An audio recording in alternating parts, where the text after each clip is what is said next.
Hello everyone, a very warm welcome to all of you. Welcome to this session.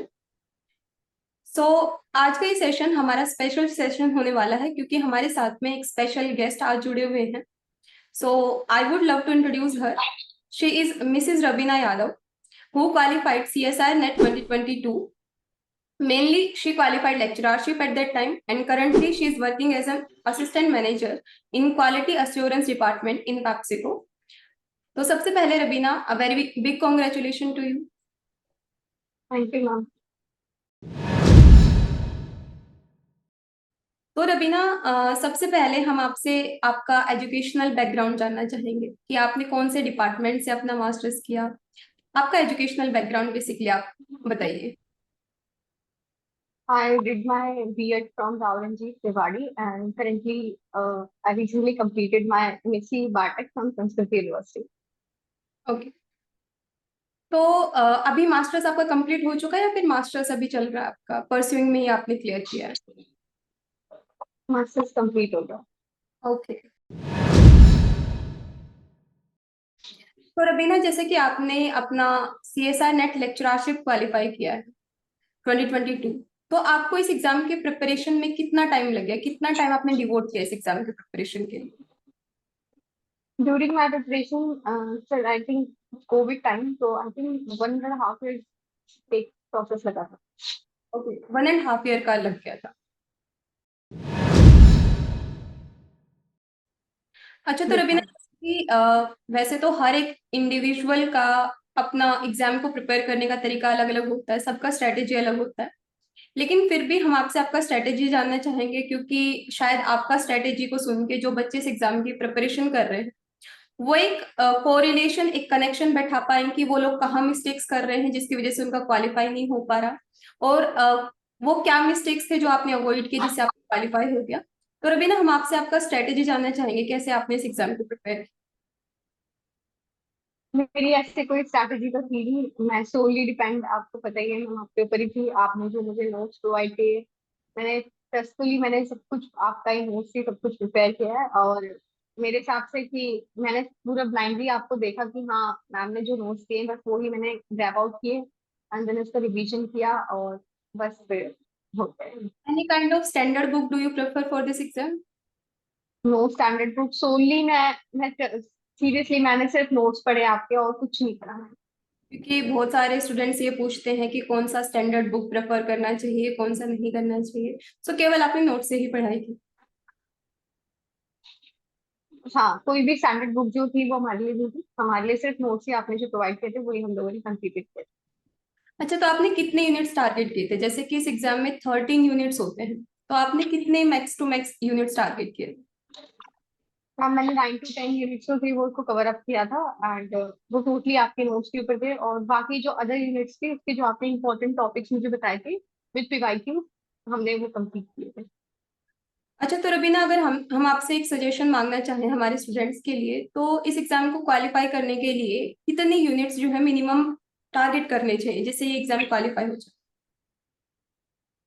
मेरे experience है, मुझे लगता है कि 8 to 9 यूनिट्स अगर आप फुल्ली कंप्लीट कर लेते हो with PYQ then no one will be clear. कोई भी आपको ये नहीं कर सकता कि आप क्लियर ना कर सके। आप ये सोनली उसके ऊपर डिपेंड हो जाइए बिल्कुल कि हाँ मुझे क्लियर करना है।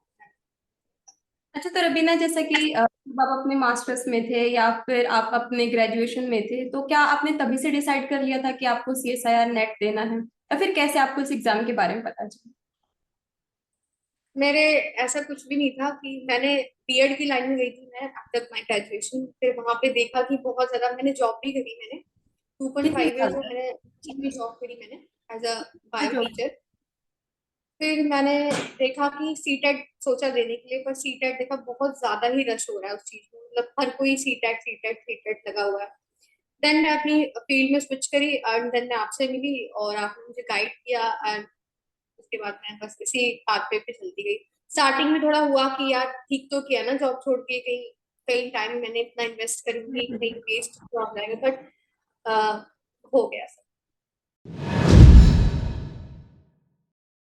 अच्छा, तो रबीना, जैसे हमारे इस एग्जाम में 3 पार्ट होते हैं, पार्ट A, पार्ट B और पार्ट C. और हम लोग बेसिकली बायो के स्टूडेंट्स हैं, तो मैथमेटिक्स से इतना हमारा कोरिलेशन होता नहीं है. तो फिर भी आपने अपना जो जनरल एप्टीट्यूड वाला पोर्शन था पार्ट ए के लिए, उसके लिए आपने कोई स्पेसिफिक प्रिपरेशन की थी या फिर कैसे आपने प्रिपेयर किया था?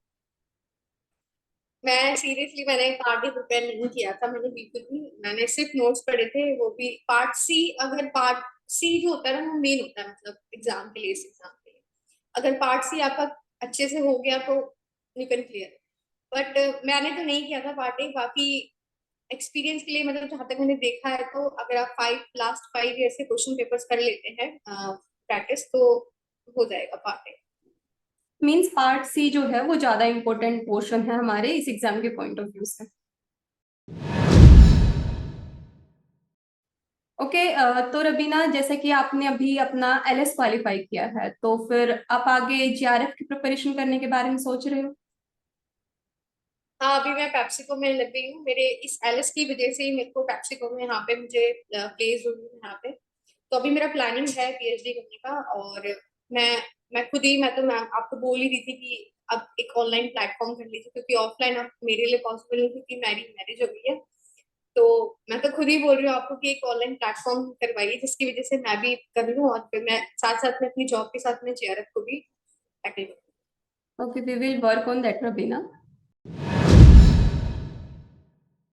सो रबीना, एक चीज मैं आपसे पूछना चाहूंगी, जैसे कि कुछ बच्चे ये पूछते हैं कि इस एग्जाम के लिए टेस्ट सीरीज या फिर मॉक टेस्ट लगाना कितना जरूरी है, या फिर पीवाईक्यू से काम चल जाता है, या फिर मॉक टेस्ट लगाना रिक्वायर्ड है इस एग्जाम को क्लियर करने के लिए?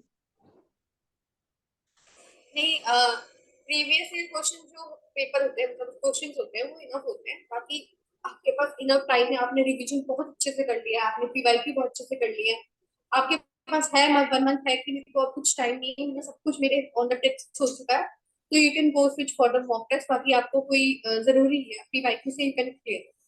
आपने मॉक टेस्ट दिए थे? नहीं, मैंने कोई मॉक टेस्ट नहीं दिए थे, मैंने सिर्फ पीवाईक्यू के ऊपर भी सोनली मैं डिपेंड थी, एंड आपके नोट्स पे बस।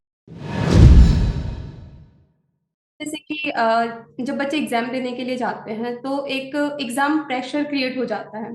तो एग्जाम के प्रिपरेशन के टाइम पर आपने उस एग्जाम प्रेशर को कैसे टैकल किया, क्योंकि अभी जैसे कि जून में एग्जाम होने वाला है।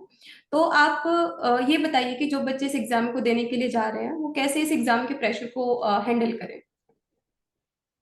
ये सीन मेरे साथ भी हुआ था। एग्जाम का प्रेशर इतना ज्यादा ले लिया था मैंने कि ये सोच लिया था कि यार नहीं हुआ तो क्या होगा, नहीं हुआ तो क्या हो जाएगा। इसकी वजह से क्या होता है कि जो हमें आता है हम वो भी गलत करके आ जाते हैं। मेरे साथ यही हुआ, और इस वजह से मेरी जेआरएफ रह गया, वरना मेरा जेआरएफ भी कुछ पॉइंटर से ही रह गया था।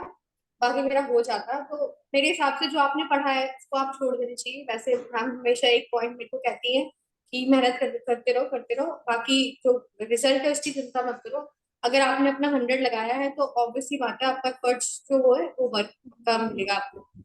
तो इस वजह से प्रेशर नहीं लेना चाहिए, नॉर्मली देख के आओ, ई के रिजल्ट देखा जाएगा जो आएगा। राइट। अच्छा, तो रबीना, जैसे कि अभी आप क्वालिटी एश्योरेंस डिपार्टमेंट में काम कर रहे हो पैप्सिको में, तो आगे आपका फ्यूचर प्लान क्या है? आप फ्यूचर में क्या करना चाहते हो? मेरा फ्यूचर प्लान, अभी मैं इंडस्ट्री में ही जॉब मतलब कर रही हूँ अभी तो फिलहाल में, तो बट अभी तो मेरा ये है कि साथ साथ में मैंने अभी रिसेंटली गवर्नमेंट ने भी एक अपडेट निकाला है कि जो इंडस्ट्री में जो काम कर रहे हैं उसके लिए पीएचडी का, जो अगर उन्हें पीएचडी करनी है तो फिर उनका जॉब का स्टाइपेंड उसमें लग जाएगा। ओके। तो साथ साथ पीएचडी भी हो जाएगी और मेरा जॉब भी चलता रहेगा। तो अभी तो यही है कि अपना पीएचडी आगे डॉक्टरेट लगवा ले आगे, फिर उसके बाद अपनी अच्छी लैब्स में एज अ मतलब क्वालिटी हेड वगैरह की पोस्ट पे जाए। Great great. सो रबीना, कोई एक ऐसा मैसेज जो आप हमारे स्टूडेंट्स को देना चाहो, जो आपने अपने जर्नी में सीखा हो, तो कोई एक मैसेज।